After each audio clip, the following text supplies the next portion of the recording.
আমার মনে হয় শুরু করি না, কারণ আবার সেকেন্ড টাইম ঢুকবো না। 10 মিনিট হয়ে গেছে অলরেডি। আচ্ছা, হ্যাঁ, ঠিক আছে। আজকে আমরা পড়বো somatic symptom and related disorders. হ্যাঁ, সোমাটিক মানে কি কে বলতে পারো? এনিওয়ান?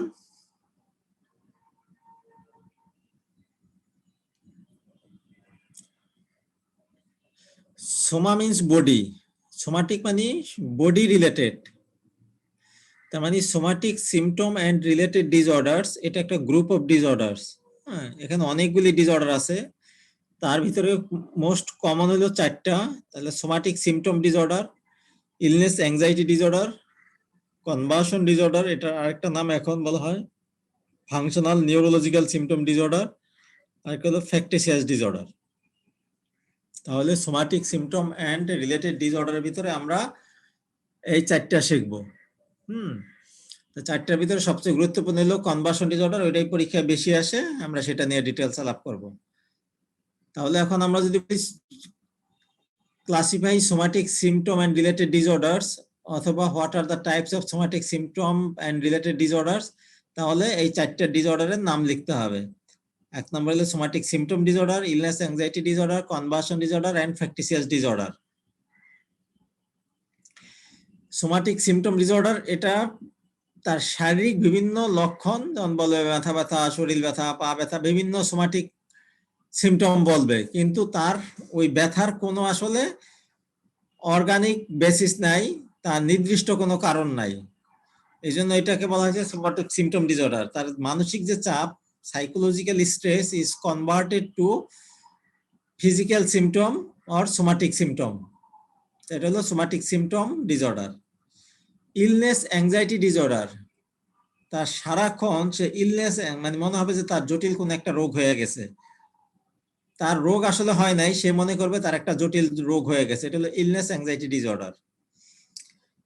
এরপর আছে ফ্যাকটিসিয়াস ডিসঅর্ডার, কনভার্সনটা পরে বলছি। ফ্যাকটিসিয়াস মিন্স ফলসিফিকেশন, তার কোনো অসুখ নাই কিন্তু সে তৈরি করবে, আর্টিফিশিয়াল তৈরি করবে। এখন মনে করো তোমাদের কারো জ্বর নাই, এখন একজন করলা কি সারাক্ষণ রোদ্রে দাঁড়ায় থাকলা, অনেকক্ষণ রোদ্রে দাঁড়ায় থাকলা, রোদ্রে দাঁড়ায় থাকলে শরীরের টেম্পারেচার যখন বেড়ে গেল তখন এসে ডাক্তারকে বললো যে আমার জ্বর আসছে। তার মানে এটা হলো ফ্যাকটিসিয়াস ডিসঅর্ডার, মানে এটা আর্টিফিশিয়াল তৈরি করলা, ফলস একটা জ্বর তৈরি করলা, কিন্তু আসলে তার কোনো জ্বর ছিল না। এই যে somatic symptom and related disorders যদি পরীক্ষায় আসে, তাহলে এই 4টা ডিসঅর্ডারের নাম লিখতে হবে। বুঝা গেছে? আচ্ছা, এখন আমরা যেটা আলাপ করবো সেটা হলো মেইনলি কনভার্সন ডিসঅর্ডার। হ্যাঁ, সোমাটিক এটার আলাদা, এখানে যেহেতু সোমাটিক সিমটম রিলেটেড ডিসঅর্ডার, প্রত্যেকটার আলাদা দরকার নাই, পরীক্ষায় আসলে সাধারণত 2টা আসে, একটা হলো কনভার্সন ডিসঅর্ডার, একটা হলো সোমাটিক সিমটম ডিসঅর্ডার। তো কনভার্সন ডিসঅর্ডারটা বেশি আছে, এইটাই বলবো। আর সোমাটিক সিমটম ডিসঅর্ডার এটা আর কিছুই না, একজনের পরে তো সোমাটিক সিমটম এন্ড রিলেটেড ডিসঅর্ডারের কি কি ক্রাইটেরিয়া বলা আছে।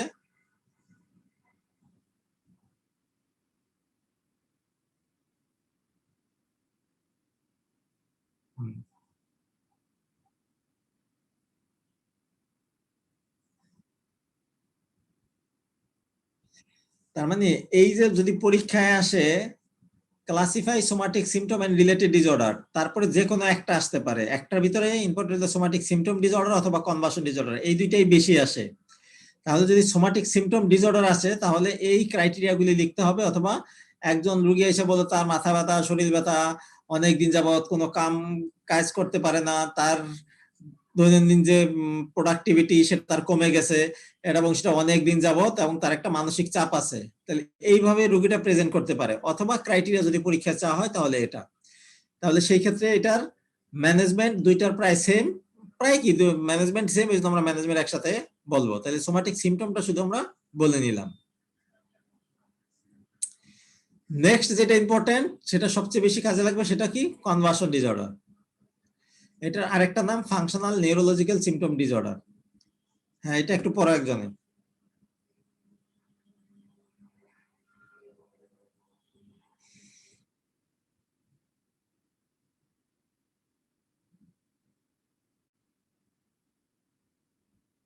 আচ্ছা, প্রথম যে ক্রাইটেরিয়া সেখানে কি বলা আছে, one or more symptoms of altered voluntary motor or sensory function. তাহলে এখানে প্রত্যেকটা কথা আমাকে বুঝতে হবে। তো ওয়ান অর মোর সিমটমস, এটা তো আমরা বুঝতে পারছি, এক বা একাধিক লক্ষণ থাকবে। কি থাকবে? অল্টার্ড, অল্টার্ড মানে কি? পরিবর্তনীয়, পরিবর্তনশীল। ভলান্টারি মোটর, মোটর মানে কি?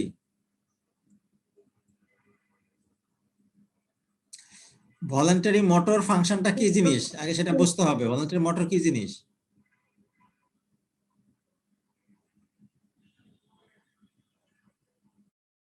কে বলতে পারে? আমাদের শরীর,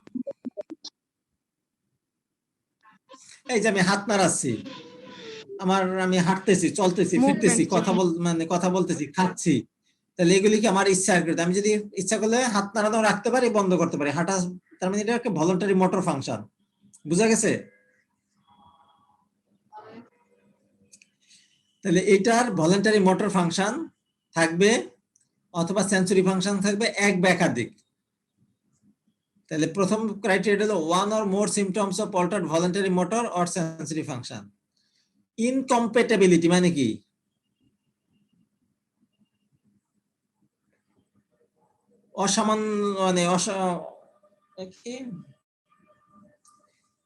অসামঞ্জস্য, তার যে লক্ষণগুলি আর তার যে রোগের অবস্থা, কন্ডিশন, এটা আসলে সামঞ্জস্যহীন।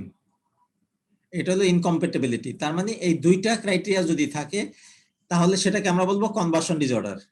এতটুকু বোঝা গেছে কিনা?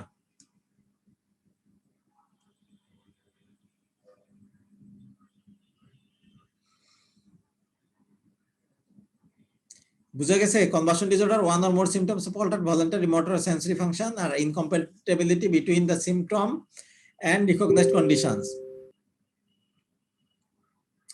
এই দুইটার ভিতরে কারো কোনো কোয়ারি আছে কিনা?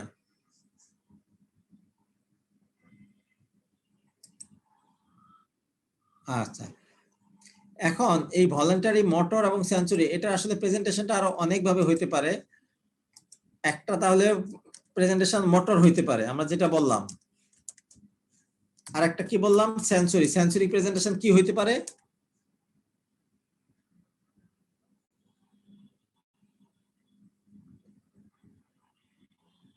মোটর প্রেজেন্টেশন, আমি হাত নাড়াচ্ছি, এটা মোটর। কিন্তু যখন আমার অল্টার্ড মোটর ফাংশন হবে, তার মানে আমি হাত নাড়াইতে পারবো না। সেন্সরি প্রেজেন্টেশন কি হইতে পারে?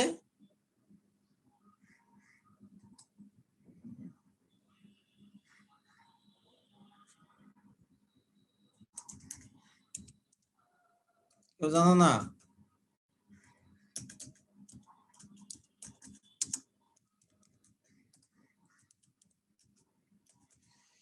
মোটর প্রেজেন্টেশন হলো একটা রোগী বলবে আমি হাঁটতে পারতেছি না, প্যারালাইসিস, এক সাইড প্যারালাইসিস, স্ট্রোকের মতো মনে হইতে পারে, আমার হাত প্যারালাইসিস হয়ে গেছে, এটা হলো motor function, altered motor function. Sensory function হলো তার, সে বলবে আমি অনুভূতি পাই না, অথবা এখানে আমি কোনো কানে শব্দ শুনি না, আমি চোখে দেখতে পাই না, এটা হলো সেন্সরি। সেন্সরি যেগুলি সিস্টেমগুলি আছে সেইগুলি সব অল্টার্ড হয়ে যাবে। এরপর হলো ট্রেমর আর সিজার লাইক, এরকম হাত পা কাঁপবে, যে কাঁপুনি হওয়া, হাত পা কাঁপে না এরকম, মানে একদম মৃগী রোগীর মতো হবে।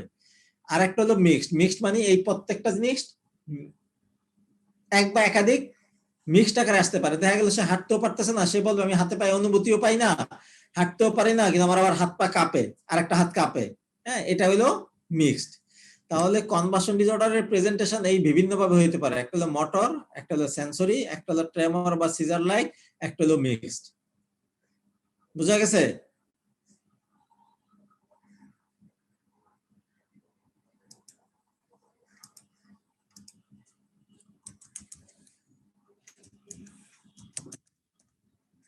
ম্যানেজমেন্ট কি?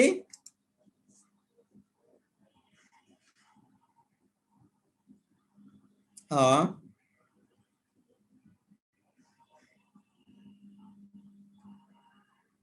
শোনা যায়?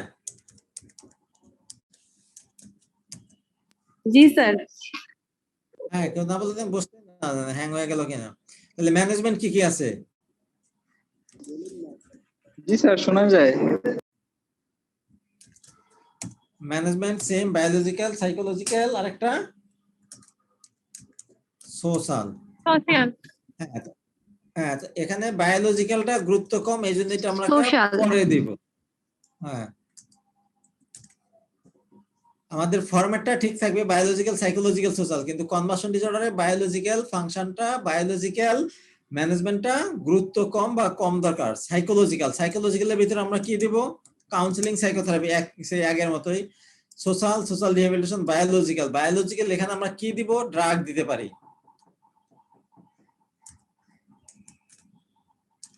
এখন আমরা ড্রাগের ভিতরে কি ড্রাগ দেব, কে বলতে পারে? এনিওয়ান?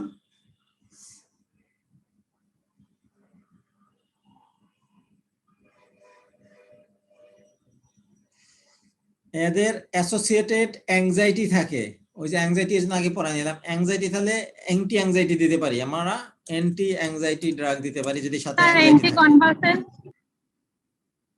অ্যান্টি কনভালসেন্ট তো সেটা তো মৃগী রোগের ওষুধ, এখানে তো মৃগী রোগের ওষুধ না, এটা তো মৃগী রোগ না, এটার জন্য পার্থক্য তো, এই জন্য তো এটা বুঝতে হবে। হ্যাঁ, মৃগী রোগের মতো মনে হবে, অ্যান্টি কনভালসেন্ট দেওয়া যাবে না, অ্যান্টি কনভালসেন্ট তো মৃগী রোগের ওষুধ, এটা তো মৃগী রোগ না। এখানে দিতে হবে অ্যান্টি অ্যাংজাইটি ড্রাগ অথবা অ্যান্টি ডিপ্রেসেন্ট। যদি অ্যাসোসিয়েটেড অ্যাংজাইটি থাকে তাহলে দিব আমরা অ্যান্টি অ্যাংজাইটি, আর যদি অ্যাসোসিয়েটেড ডিপ্রেসিভ সিম্পটম থাকে তাহলে আমরা দিব অ্যান্টি ডিপ্রেসেন্ট। আর তোমরা যেটা বললা এপিলেপসির জন্য, সেটা যদি অ্যান্টি কনভালসেন্ট, সেটা হলো মৃগী রোগের জন্য। সেটা যদি এপিলেপসি হয়, মৃগী রোগী হয়, সিজার হয়, কিন্তু এখানেও সিজারের মতো হতে পারে, এই যে আমরা দেখলাম সিজনাল কাঁপুনির মতো হতে পারে, কিন্তু এটা মৃগী রোগী না বা এটা মৃগী রোগ না, অতএব আমরা এখানে এটা দিব না। তাহলে পরীক্ষায় যদি কোশ্চেন আসে ক্লাসিফাই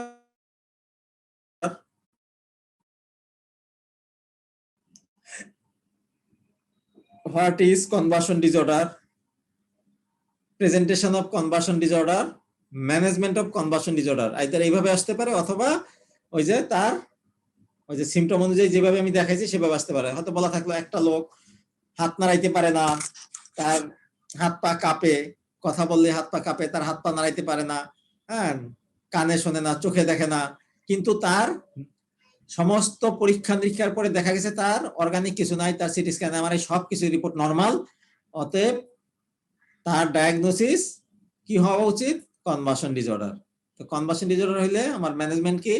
বায়োলজিক্যাল, সাইকোলজিক্যাল, সোশ্যাল। বায়োলজিক্যালটা আমরা পরে বলবো, সাইকোলজিক্যাল এবং সোশ্যাল আগে, বায়োলজিক্যালটা পরে বলতে হবে। বায়োলজিক্যালের ভিতরে যদি অ্যাসোসিয়েটেড অ্যাংজাইটি থাকে তাহলে অ্যান্টি অ্যাংজাইটি ড্রাগ দিব, অ্যাসোসিয়েটেড যদি ডিপ্রেশন থাকে তাহলে আমি অ্যান্টি ডিপ্রেশন দিব। এটুকুর মধ্যে কার কোনো সমস্যা, কোশ্চেন, কোয়ারি আছে কিনা? না স্যার। আচ্ছা, তাহলে আমরা নেক্সট আরেকটা আজকে পড়াবো, এটা শুরু করব।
তাহলে ট্রেট হলো বৈশিষ্ট্য। তাহলে আমি যদি বলি আমার বৈশিষ্ট্য কি কি বা আমার ট্রেট কি কি, আমার ট্রেট হলে আমি কথা বলার সময় হাত নাড়াই, আমি জোরে কথা বলি, আমি সবার দিকে তাকায় থাকি, আমি বহির্মুখী, আমি সবার সাথে মিশি, আমি সব জায়গায় আমি যাই, তাহলে এইটা হলো আমার বৈশিষ্ট্য।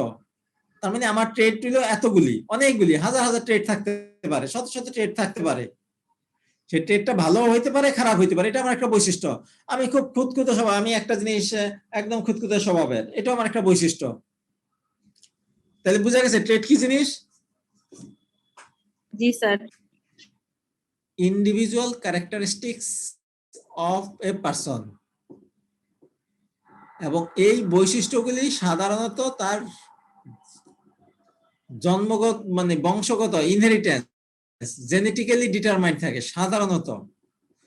তার মানে ট্রেডগুলি, বৈশিষ্ট্যগুলি কিছু জেনেটিক্যালি আর কিছু এনভায়রনমেন্ট নিয়ন্ত্রণ করে, মেইনলি নিয়ন্ত্রণ করে জেনেটিক্স। তার মানে এই বৈশিষ্ট্যগুলি কিন্তু খুব বেশি। যে ইন্ট্রোভার্টেড, এটা তার একটা বৈশিষ্ট্য, কিন্তু তাকে যদি আমি এনভায়রনমেন্টে মানুষজনের সাথে বেশি মিশতে দেই, বেশি কথা বলি, তাহলে তার বৈশিষ্ট্যটা চেঞ্জ হয়ে হয়তো একটু পরিবর্তন হতে পারে। তাহলে এই ট্রেড বা বৈশিষ্ট্যগুলি হলো মানুষের জেনেটিক্যালি ডিটারমাইন্ড, জিনগত।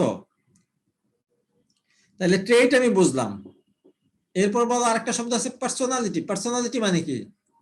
স্যার ব্যক্তিত্ব। ব্যক্তিত্ব। তাহলে ব্যক্তিত্বটাকে আমি ট্রেড আর ব্যক্তিত্ব করবো কি করে?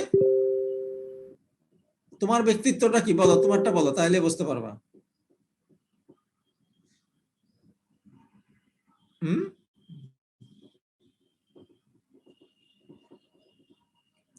ট্রেড হইলো আমার এক একটা বৈশিষ্ট্য। আমি হাত নাড়াই কথা বলার সময়, এটা আমার একটা বৈশিষ্ট্য। আমি কথা বেশি বলি, এটা আমার একটা বৈশিষ্ট্য। আমি মানুষজনের সাথে বেশি মিশি, এটা আমার একটা বৈশিষ্ট্য। আমি রাগ করে কথা বলি, এটা আমার একটা বৈশিষ্ট্য। তার মানে আমার বৈশিষ্ট্য অনেকগুলি। আর তাহলে আমার ব্যক্তিত্ব কি? আমার ব্যক্তিত্ব, আমি এমন একটা মানুষ যে কথা বলার সময় জোরে কথা বলে, কথা বলার সময় হাত নাড়ে, সবার সাথে মিশে, তার মানে সবকিছু মিলে হইলো আমার ব্যক্তিত্ব। বুঝা গেছে এতটুকু? জি স্যার। ট্রেড তো হইলো এক একটা আলাদা আলাদা জিনিস ট্রেড, আর পার্সোনালিটি হলো সবকিছু মিলে। এই যে আমার ব্যক্তিত্ব, আমার ব্যক্তিত্ব, আমি যে শুধু অল্প কথা বলি, এইটাই কি আমার একটা ব্যক্তিত্ব বহিঃপ্রকাশ হবে?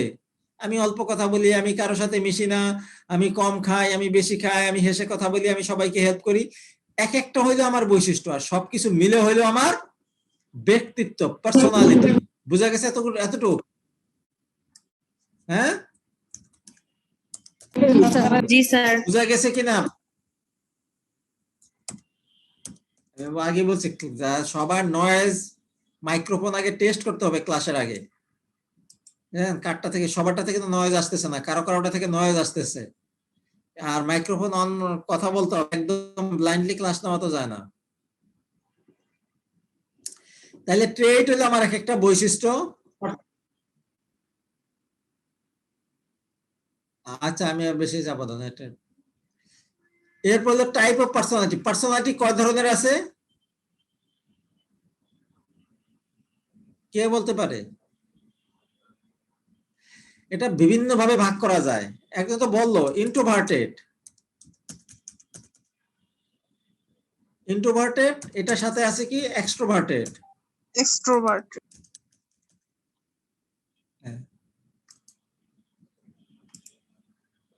তাহলে একটা টাইপের হলো এক ধরনের আছে ইন্ট্রোভার্টেড এক্সট্রোভার্টেড, আরেকটা বলা হয় টাইপ এ, টাইপ বি, এভাবে ভাগ করা যায়। এগুলো খুব বেশি, জাস্ট আমরা একটু জেনে রাখবো। তাহলে ইন্ট্রোভার্টেড এক্সট্রোভার্টেড। ইন্ট্রোভার্টেড মানে কি? হয়ে যাবে, তার নেট প্রবলেম। ইন্ট্রোভার্টেড মানে কি কে বলতে পারে? স্যার অন্তর্মুখী। অন্তর্মুখী, ভেরি গুড। তার মানে সে কারোর সাথে মিশবে না, কথা বলবে না, একা একা থাকবে, ঘরের ভিতরে থাকবে, সে ক্লাস করবে, পড়ালেখা ভালো, কিন্তু ওই যে ক্লাসে যাবে কারোর সাথে মিশবে না, আবার আইসা বাসার ভিতরে ঢুকবে, রুমের ভিতরে, আর কারোর সাথে মিশবে না। হ্যাঁ, এটা হলো ইন্ট্রোভার্টেড। আর এক্সট্রোভার্টেড তার উল্টাটা, সে সবার সাথে মিশবে, কথা বলবে, বাহিরে যাবে, এটা হলো এক্সট্রোভার্টেড। এর আরেকটা টাইপ আছে টাইপ এ, টাইপ বি। টাইপ এ হলো এটাকে বলা হয় যারা খুব বেশি কম্পিটিটিভ। হ্যাঁ, অনেক বেশি পরিশ্রম করে, অনেক বেশি মানসিক চাপ নেয়, এটা হলো টাইপ এ। আর টাইপ বি হলো মানে অনেকটা লেখা যায়, আচ্ছা ঠিক আছে, যা হওয়ার হবে। পরীক্ষায় যারা টাইপে এদের ফার্স্ট হতেই হবে, ভালো রেজাল্ট করতেই হবে, কোন একটা প্রতিযোগিতা তার ফার্স্ট হওয়া লাগবেই।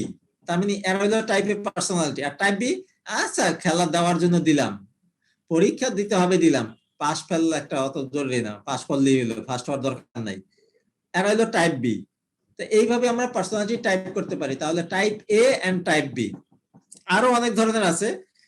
তাহলে আমরা মোটামুটি যদি বলি, পরীক্ষায় যদি আসে define trait and personality, what are the types of personality, ভালো করে খেয়াল রাখতে হবে। একটা হলো টাইপস অফ পার্সোনালিটি, আর এখানে আরেকটা আছে টাইপস অফ পার্সোনালিটি ডিসঅর্ডার। লিখে দেয়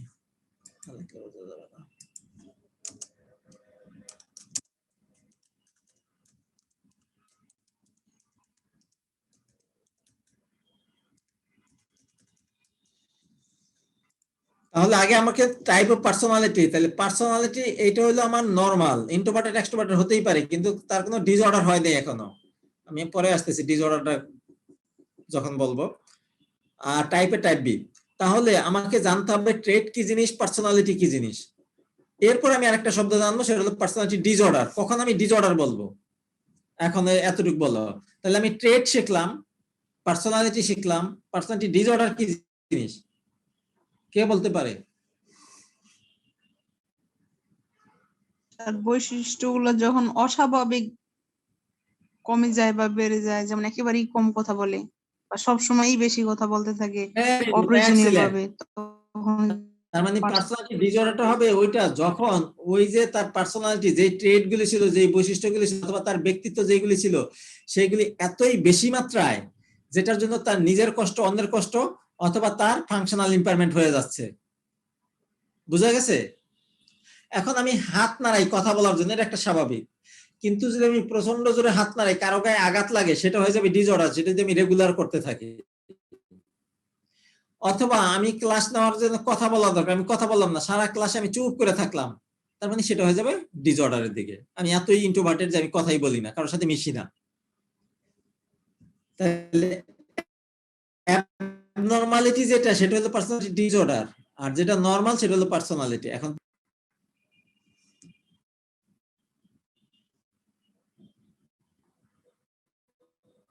A personality disorder is an enduring pattern of inner experience and behavior